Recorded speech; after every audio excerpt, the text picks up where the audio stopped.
Morning, everyone. We are actually already a quarter of a mile up on the hike today, so I'm trying to get away from the noise of the people hacking away at trees in the parking area. But we are in subtropical. We're in oak forest heading upward towards pine forest as my GoPro decides to die. Apparently this battery is already. But we're looking for montane rattlesnakes and mountain kings today, fingers crossed. So one thing can be said for sure, there are a lot of wildflowers up on these slopes right now. Recent moisture has been good for that. And finally, as we're getting out of hearing range of the parking lot, a mile up the slope, starting to actually hear birds.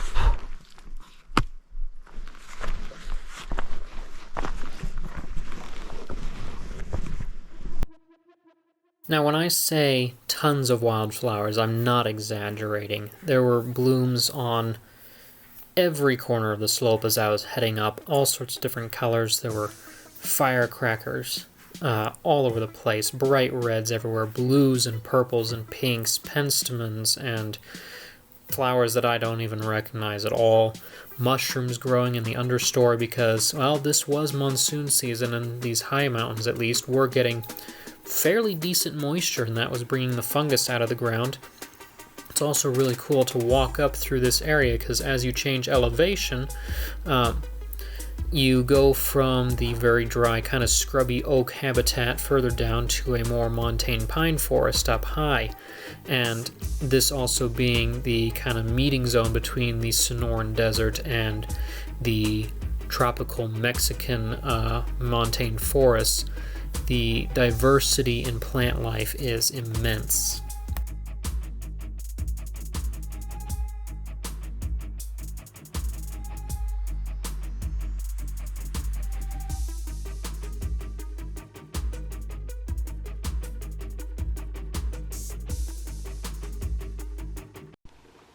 And here we've got a spat between an acorn woodpecker and a squirrel.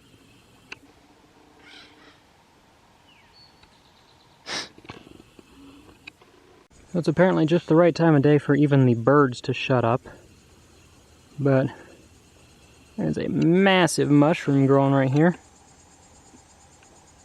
Things like a foot across.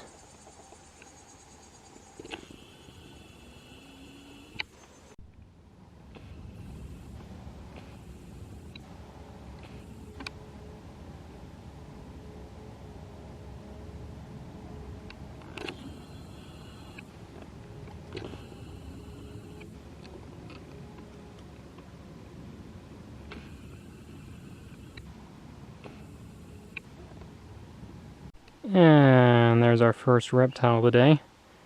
Mountain or Yarrow spining lizard. That the camera doesn't want to focus on. Not sure if the camera is showing it either, but he's got quite some interesting teal colors on that stripe on his neck. Cool.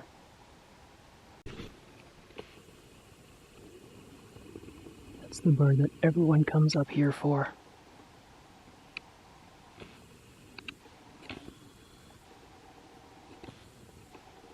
Elegant Trogon.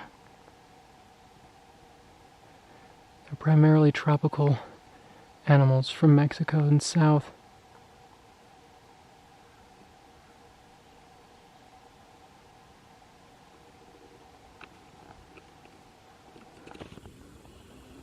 Wow. There's a huge moth being attacked by a yellow jacket.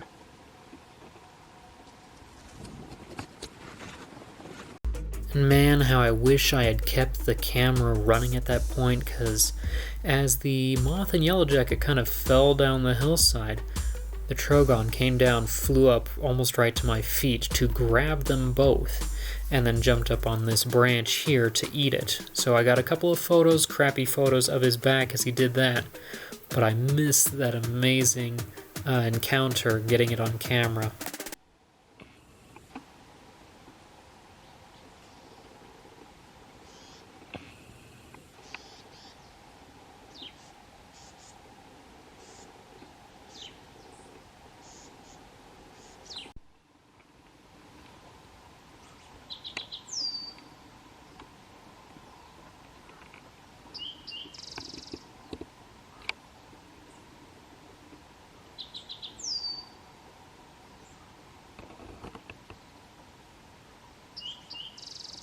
And at roughly 7,000 feet looking south from the Santa Ritas towards, oh, I don't quite remember which mountains are directly south of them, because I know the Patagonias are a little off that way, but made it to the first saddle. I don't know how much further up I'm going to go, but hoping this habitat is right. And a squirrel either doesn't know that I'm here or does not give any cares at all.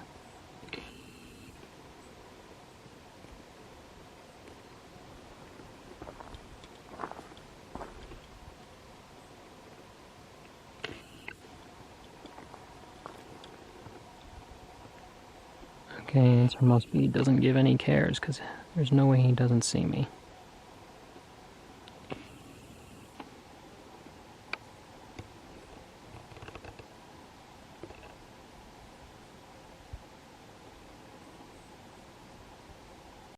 So go figure, hours upon hours upon hours of hiking, and I have seen absolutely nothing. Came back down to the parking lot, shifted a little bit down canyon to sit and eat food for a bit. Hello, hawk moth. And went on part of the nature trail that's just off of this parking lot. Came back to a couple who said they just moved a snake off the path, and they have a photo of a gopher snake on their phone that was sitting on the walkway, and the snake's gone. Here's hoping tonight, while cruising, is a little better.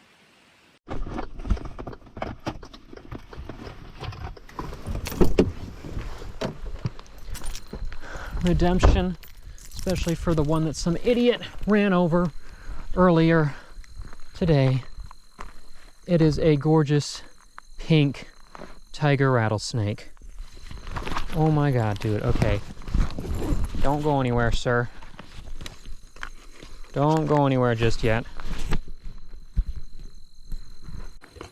Finally. Yeah, it sucked. Almost immediately after I started cruising, came across in the canyon a tiger that had been hit just before I had gotten there. And now we're redeemed with this gorgeous animal cruising along. It's got this lovely pinkish color. And I'm pretty sure it's a male too. Look at that tail. He's just cruising off the road. So glad we finally found a live snake tonight. There was also a diamondback that was crossing the road, but somebody else moved him off before I was able to get back around because there were a bunch of cars coming through. But what a gorgeous snake. And you can tell he knows I'm here. He essed up a couple times as I was following him, but not a single rattle yet. He's not quite that worried. You can tell. We are well out of range of speckled rattlesnakes, so obviously this wouldn't be one of those, and that pattern is pretty distinctive, especially near the back. But another way to tell is that teensy tiny little head. Anyway, I'm gonna get some photos on my other camera before he disappears, and then just let him on his way. So since he's paused here so nicely, I get to get a little bit better view of him. Sticking out his tongue. Check things out. Oh, come on, camera.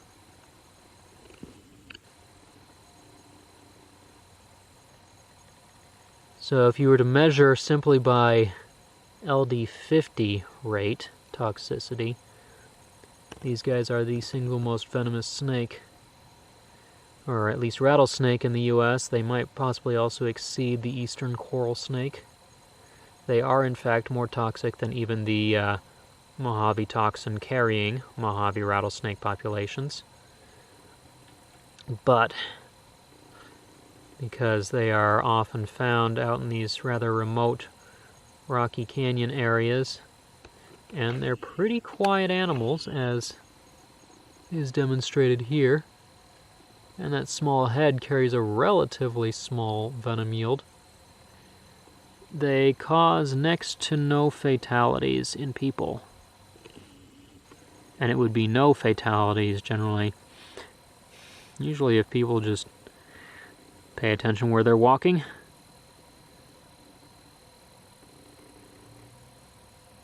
What a gorgeous snake. Okay, we're gonna make sure that he gets fully, safely away from the road. All right, sir, you're most of the way there. Let's just kick it up, okay? Come on. No, no, no, don't turn around. Yeah, keep going. Keep going. You want to make sure, because I hear a car that's coming this way for some reason. We want to make sure you get fully away from the road. What a beautiful animal. Keep going.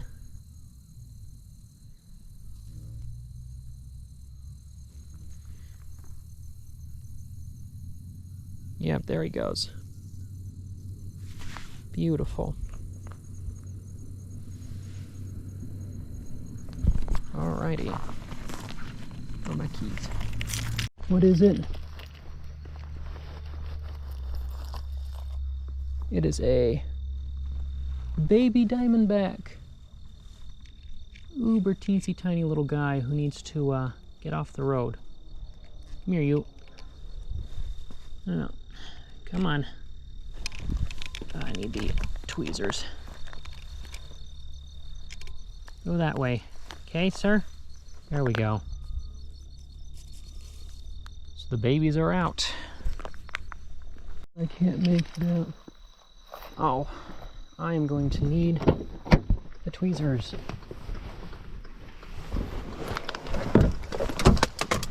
Oh, shit.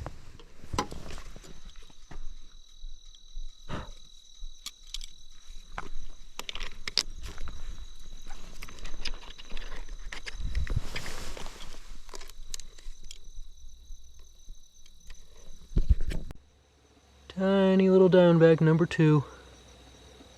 We're just gonna pick him up with the tweezers to get him off the road.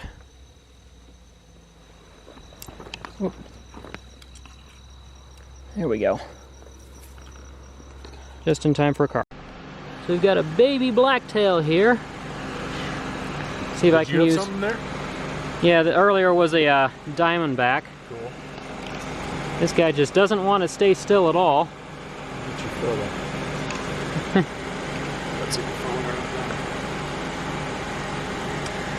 now. This is the smallest blacktail I've ever seen. Yeah, it's Hanging around. Beautiful. Seems I always have to get at least one of these guys on each trip that I make to the Southwest, which I'm glad. It's also cool to actually finally see a baby, since all the others I've seen have been adults. These guys are very much montane animals overall. They do come down further into the low desert than the other true montane tiny rattlesnakes, and you see a lot of color variation due to that. Lower elevation animals are often much lighter, more washed out in color. Higher elevation, including other snake that I found in this area last year, tend to have very high contrast patterns with bright yellow or greenish background and dark brown to black markings. Alright, come here, you. Are you passing back this way or are you going? I'm heading towards the town now. Okay. After this. There he goes. Continue on, please. Here. It's not the same one, is it? Is it the same one? Dude, if you're the same one, you need to scoot. Come on. Same molasses. So a bit of a slow start to the day. Again, I'm really growing convinced that I'm just cursed when it comes to herping in mountains. And kind of a hellish start to the night cruising, but things picked up after that, which was really nice, and finished off with that double showing of the little stinker blacktail. Don't know why he thought coming back across the road was a good idea, but hopefully he has the notion now that roads are a dangerous place. Anyway, tomorrow we're going to be back in that area where that blacktail and the couple baby diamondbacks were, in hopes of finding vine snakes, and at night maybe a thorn scrub hooknose if we're really lucky, although perhaps we're a little late after the rains at this point, but fingers crossed. Until then though, As always, if you enjoy watching wildlife adventures like this, educational videos that I put out, make sure to subscribe to the channel, turn on the black bell so you don't miss anything coming up. Like the videos, watch all the way through to help the watch hours so the channel can grow. Leave comments below, and if you'd like to see more, I've got the website, carltoncarnivores.com. The blog and database are up there with information on the plants and animals that I work with, or you can find photos, little video tidbits and such that I'm always posting on social media, Instagram, TikTok, and Facebook at Carlton Carnivores.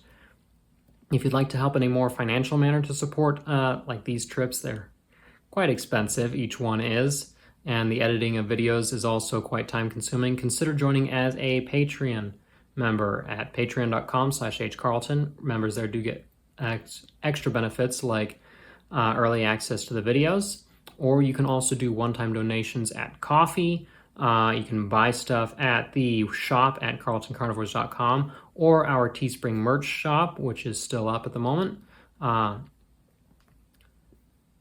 Or you can simply contact me if there's other ways you'd like to donate or help out.